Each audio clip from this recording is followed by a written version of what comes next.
It's not just finding workers, it's keeping workers. Monday, September 14th, we had 5 no-shows at 7:20 a.m., which is the time that our trucks leave the lot. On Tuesday, we had 1 employee quit. We had 2 no-shows and 1 call out. We had 1 employee quit on Wednesday the 16th. We had 1 no-show. On Thursday, we had a supervisor just quit. No explanation, no call in. It makes it difficult to run a business this way, especially when you only run about 20 to 22 employees. Worker turnover has definitely been our greatest challenge in 30 years of business.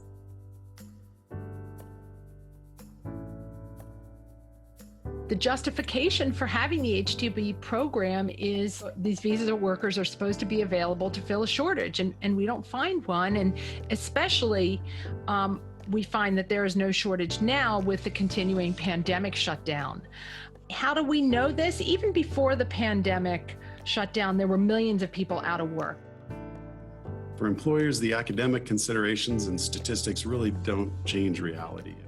We understand that there has been an evolutionary shift as the perception of construction. It's a physically demanding trade, and the young people are not interested in it. We drove into our children's heads that they needed to get a college education for the last 15 years, and we saw a decline in the number of those workers who wanted to enter the construction trades.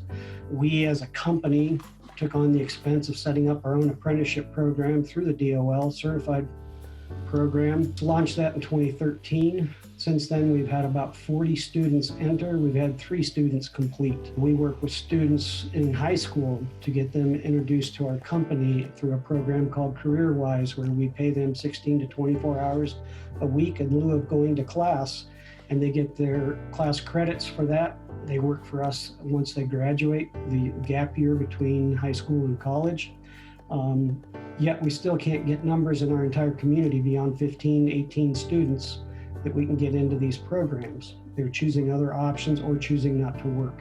We just find that there is not the availability of the workforce.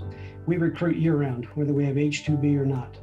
Maybe the people who would in the past have taken landscaping jobs may actually be less willing to do it. They may not be, at least when the unemployment rate was low, the available workers may not have been all that great workers. I mean, I believe that. I mean, the key problem from what some of you have said, and it makes sense, is seasonality itself.